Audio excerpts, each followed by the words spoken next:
रूही अपने पिता से बोलती है, मेरे पास एक आइडिया है जिससे हम सब बच सकते हैं। तो उसके अम्मी अब्बू और सोनिया उसकी तरफ ऐसे देखने लगे जैसे वह अपनी आंखों से पूछ रहे हो कि ऐसा क्या आइडिया है तेरे पास जिससे हम बच जाएंगे।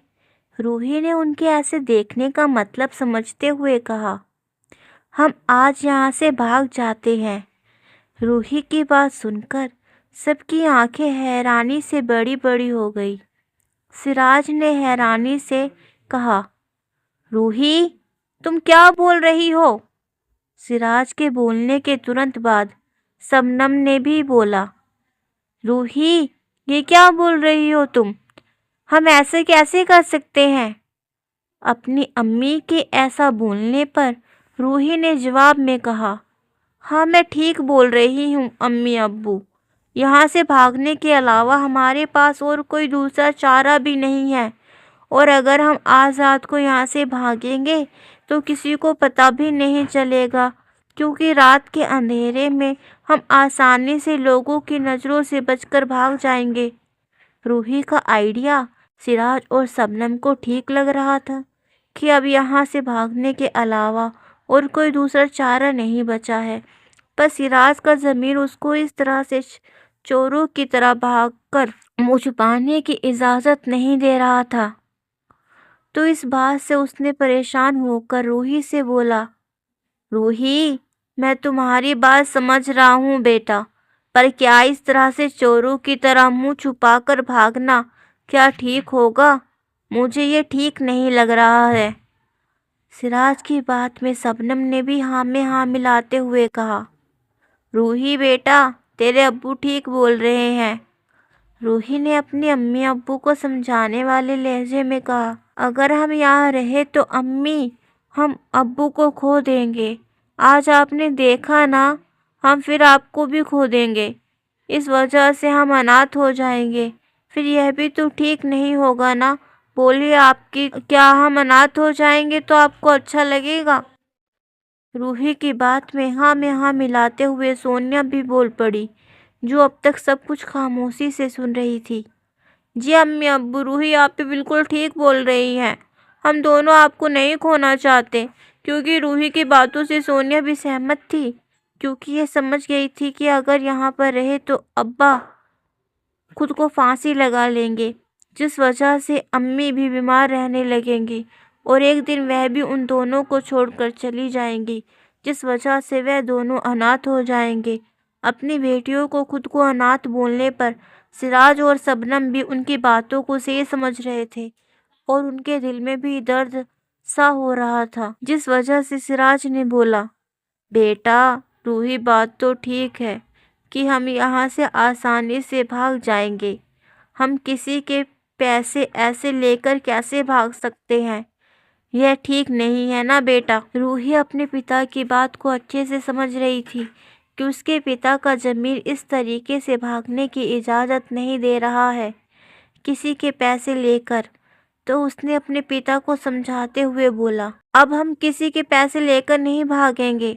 अभी के लिए हम यहाँ से भाग जाते हैं और जब हमारे पास पैसे हो जाएंगे तो आप यहाँ आकर ब्याज के साथ मालिक के पैसे लौटा देना, क्योंकि फिर तो सब ठीक रहेगा ना अब्बा। शबनम को रूही की बात ठीक लग रही थी, जिस वजह से शबनम सिराज से बोलती है, जी रूही ठीक बोल रही है। अब बाद में आकर मालिक के पैसे लौटा देना।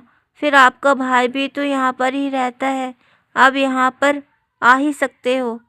शबनम के समझाने पर सिराज घर छोड़कर भागने के लिए तैयार हो जाता है और कहता है, ठीक है, मैं भागने के लिए तैयार हूँ।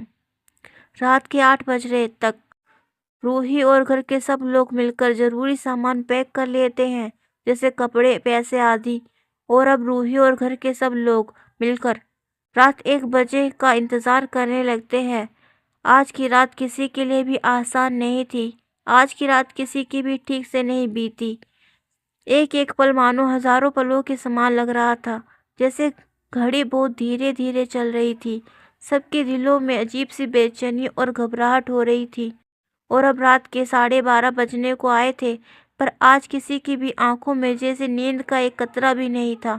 सबकी दिल की धड़कनें जोरों से धड़क रही थी, क्योंकि रात के 1 बजने ही वाले थे। रूही के नज़र चेहरे की पर पड़ी। यहाँ अब घड़ी में 12:30 बजने के बाद 12:45 बजने को आए थे। दूसरी तरफ सबके चेहरे पर भी 12 बज रहे थे। सबकी घबराहट को दूर करने के लिए पानी लेकर पिलाती है। सब बिना के पानी पी लेते हैं। इतने में करीब 1 बजने की तरफ इशारा कर रही थी घड़ी। सब घर से अपने हाथों में ज़रूरी सामान का बैग लेकर निकल पड़ते हैं। जब रेल स्टेशन के पास पहुंचने ही वाले थे तो यूं ही चलते चलते रूही रुक जाती है और अचानक से चिल्लाई, हाय अम्मी, मैं तो दादी की पायल लाना ही भूल गई, जो उन्होंने मेरी शादी के लिए बनवाई थी। मैं जल्दी से जाकर पायल लेकर आती हूँ, आप यहीं इंतज़ार करो। रूही की बात सुनकर रूही की अम्मी परेशान होते हुए बोलती हैं, नहीं बेटा, मत जाओ अब वहाँ पर रूही अपनी अम्मी को बहुत समझाती है कि वह पायल उसके लिए बहुत खास है और वह जल्दी से जाकर पायल लेकर आ जाएगी। तो फिर सिराज बोल देता है, ठीक है, जाने दो उसे शबनम, जाने दो। रूही पायल लेने के लिए अपने घर जाती है और जब वह घर पहुंचकर वापस पायल लेकर घर से बाहर निकल रही थी तो वह अपने मन में बोलती है, शुक्र है कि मुझे किसी ने नहीं देखा। और जब वह घर के दरवाजे से निकल रही होती है तो पीछे से कोई उसका हाथ पकड़ लेता है, जिस वजह से रूही बहुत डर जाती है और सोचती है कि अब तो वह पकड़ी गई, अब वह नहीं बचेगी। इतना बोलकर रूही ने एक गहरी सांस ली, जैसे वह खुद को तैयार कर रही हो आगे के सबसे बड़े हादसे को बताने के लिए। नील ने यह भी नोटिस कर लिया कि रूही को अब आगे बताने में तकलीफ हो रही है, तो उसने कहा, मिस, इट्स ओके, अगर आप नहीं बताना चाहती तो मत बताओ। पर रूही फिर खुद को मजबूत करके आगे बताना शुरू किया। मेरे चाचा चाची थे, उन्होंने मुझे पकड़ लिया और माता पिता का इंतज़ार करने लगे, पर वो नहीं आए। तो मेरे चाचा धोखे से मुझे यहाँ चंडीगढ़ लेकर आ गए और यहाँ चाचा ने मुझे मेरी इज्जत को उस आदमी के हवाले कर दिया और मैं उस आदमी को मार कर भाग गई। फिर आपसे जा टकराई। आगे का तो आपको पता ही है। हाँ, रूही की बातों को सुनने के बाद नील पूरी तरह से खामोश हो गया, क्योंकि नील को किसी भी इंसान को दिलासा देना नहीं आता था और सिचुएशन बहुत अजीब सी हो गई थी। इस वजह से नील ने रूही से कहा, मिस, अब आप जाकर गार्डनिंग करिए और पेड़ पौधों का ध्यान रखिए। इतना बोलकर नील वहाँ से स्टडी रूम में चला गया। रूही बस उसको देखती की देखती ही रह गई, क्योंकि नील बहुत तेज स्पीड से वहाँ से गया था, ऐसे जैसे गधे के सिर से सींग गायब हो जाते हैं। लगभग सुबह के 8 बजे रूही पौधों को पानी दे रही थी, तभी वहाँ कुछ लोगों की एंट्री हुई, जिनकी आंखें रूही को नील के घर में देखकर खुली की खुली रह गई। 7:30 बजे का समय था। रूही ब्रेकफास्ट करके अपना काम करने गई, जो उसे नील ने दिया था। रूही को पेड़ पौधों से बहुत प्यार था। रूही गार्डन में आती है और फूलों को पानी देते हुए बोलती है, प्यारे नन्हे फूलों, तुम हमेशा मुस्कुराते रहते हो, हमेशा खिले रहते हो, खुशबू फैलाते हो, तुम बहुत प्यारे हो, हमेशा ऐसे ही खिले रहना। नील रूही को देखने आता है कि रूही क्या कर रही है। नील गार्डन में आता है और जब नील की नज़र रूही पर जाती है तो वह उसको देखकर अपने मन में सोचता है कि रूही किससे बात कर रही है। पर जब वह देखता है कि रूही खुद से ही बातें कर रही है, फूलों को पानी देते हुए, और रूही के आसपास कोई भी इंसान नहीं है, तो वह सोचता है कि यह कितनी अलग है, सबसे छोटी बच्ची की तरह मासूम है। नील उसे डिस्टर्ब नहीं करना चाहता था, इसलिए वह उसे देखकर वहाँ से अपने रूम में चला जाता है। रूही अभी भी फूलों को बड़े प्यार से पानी दे रही थी। फूलों को पानी देकर वह देखती है गार्डन में एक पेड़ है, जिसके पास ग्रिल लगी हुई है और एक छोटा दरवाज़ा है। तो वह उसके पास जाती है और दरवाज़ा खोलकर पेड़ को पानी देने लगती है और वह उस पेड़ से भी बात करने लगती है और अपनी प्यारी और धीमी आवाज़ में बोलती है, तुम कितने अच्छे होते हो, तुम पर विश्वास किया जा सकता है। तुम इंसानों की तरह नहीं होते, किसी से कुछ नहीं लेते, उनकी तरह मतलबी नहीं होते। बिना किसी से कुछ लिए तुम बस देते हो अपनी ठंडी छाया और मीठे फल। यह बोलकर वह रुक जाती है और एक गहरी सांस भरती है, जैसे वह कुछ सोच रही हो, और फिर रूही पेड़ को पानी देकर और काम करने लगती है। गार्डन का काम खत्म करके वह गार्डन को देखने लगती है और गुनगुनाते हुए गार्डन में घूमने लगती है। दूसरी तरफ नील अपने रूम में लैपटॉप पर काम करता हुआ रूही के बारे में ही सोच रहा था कि कितना मुश्किल वक्त देखा है इस लड़की ने, ये हारने वालों में से नहीं है। फिर नील स्माइल करते हुए अपने मन में बोलता है, she is very diligent girl. यह बोलकर वह एक फाइल को पढ़ने लगता है। ये फर्स्ट टाइम था जब नील किसी की तारीफ कर रहा था। ये बहुत बड़ी बात थी, क्योंकि नील कभी किसी पर ध्यान तक नहीं देता था। किसी की तारीफ करना तो बहुत दूर की बात है। वही रूही पेड़ों को देखते हुए अभी भी गाना गा रही थी। गाना, जिंदगी प्यार का गीत है, इसे हर दिल को गाना पड़ेगा। ये गाना गाते हुए रूही खुद ही खुश हो गई, जैसे वह अपने सारे गम भूल गई हो। और रूही ने गाना गाते हुए अपने दोनों हाथ अपनी दोनों साइड में फैला दिए और वे गाना गाते हुए अपने हाथ फैलाकर गोल गोल घूमने लगी और फिर आगे का गाना गाने लगी।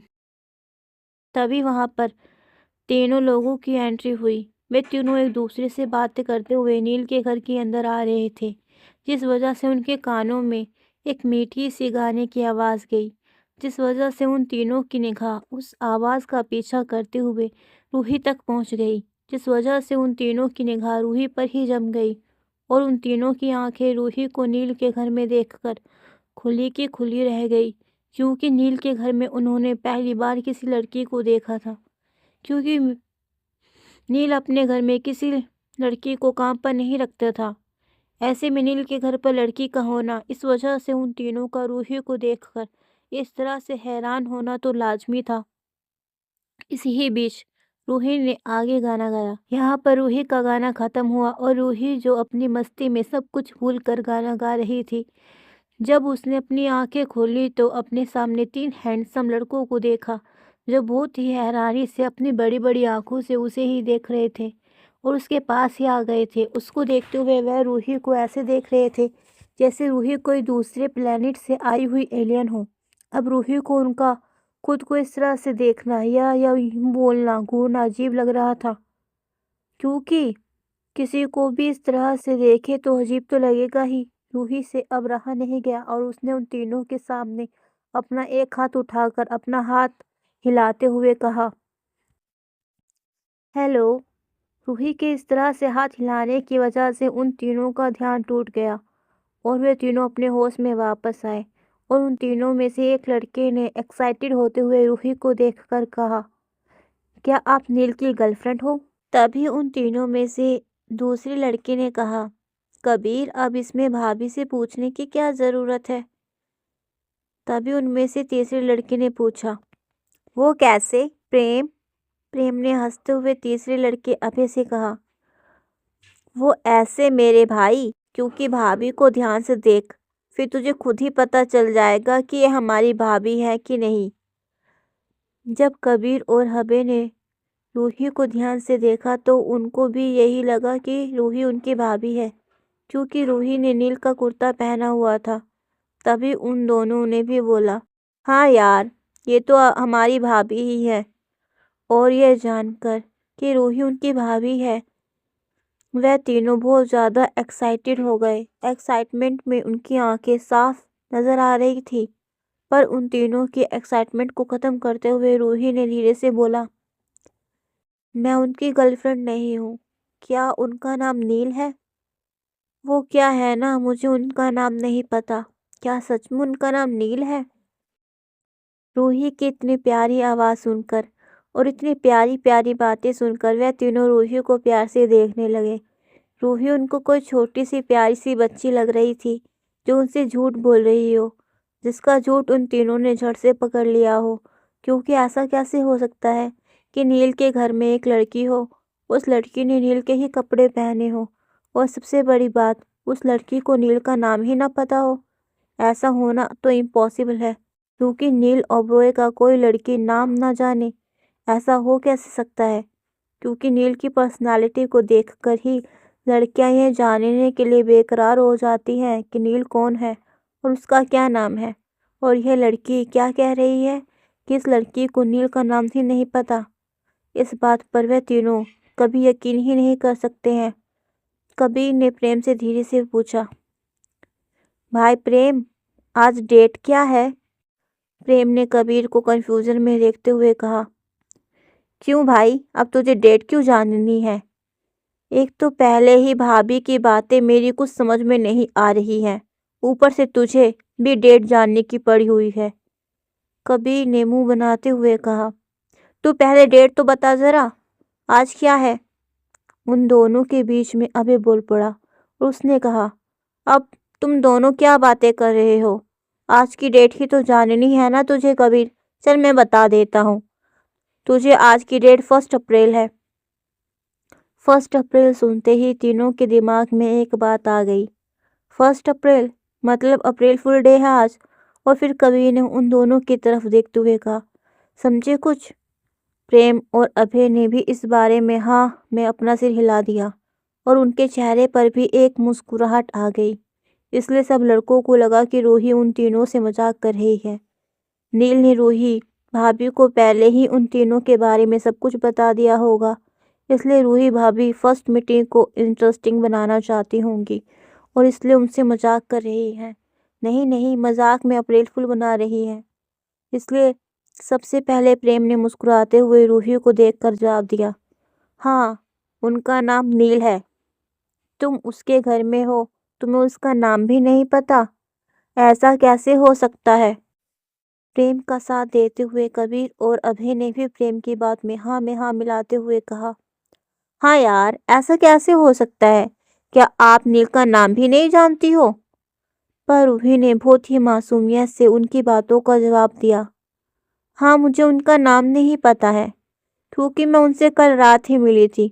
मुझे उनका नाम जानने का मौका ही नहीं मिला, पर मैं इतना ज़रूर जानती हूँ कि वे बहुत प्यारे हैं और दिल के बहुत अच्छे हैं। वे बहुत प्यार से बात करते हैं। वहीं जब रूही ने नील के बारे में बात की, नील को प्यारा और दिल का अच्छा बोला, तो वह तीनों रूही को फिर से अजीब नज़रों से देखने लगे और उन तीनों ने अपने मन में सोचा, क्या नील प्यारा है? क्योंकि उनको बहुत अच्छे से पता था कि नील तो बहुत खड़ूस है और सीरियस टाइप का लड़का है, जो हमेशा हर किसी से सीरियसली ही बात करता है और बहुत कम बोलता है। नील से बात करने से हर कोई डरता है, तो नील प्यारा कैसे हो सकता है? इसलिए अब तो उन तीनों को पूरा पक्का यकीन हो गया था कि रूही उनकी भाभी ही है, क्योंकि कोई भी इंसान नील को प्यारा नहीं बोल सकता। और नील किसी इंसान से कल ही मिला हो और नील ने उस इंसान से प्यार से बात की हो। दूसरी सबसे बड़ी बात, नील अपने घर में किसी भी लड़की को नहीं लेकर आता।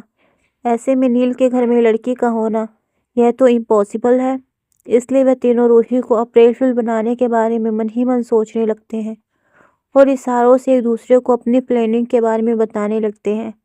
वे तीनों समझ ही जाते हैं एक दूसरे की बातें, उनको क्या करना है, जिस वजह से उनके चेहरे पर एक शरारत से भरी मुस्कान आ जाती है।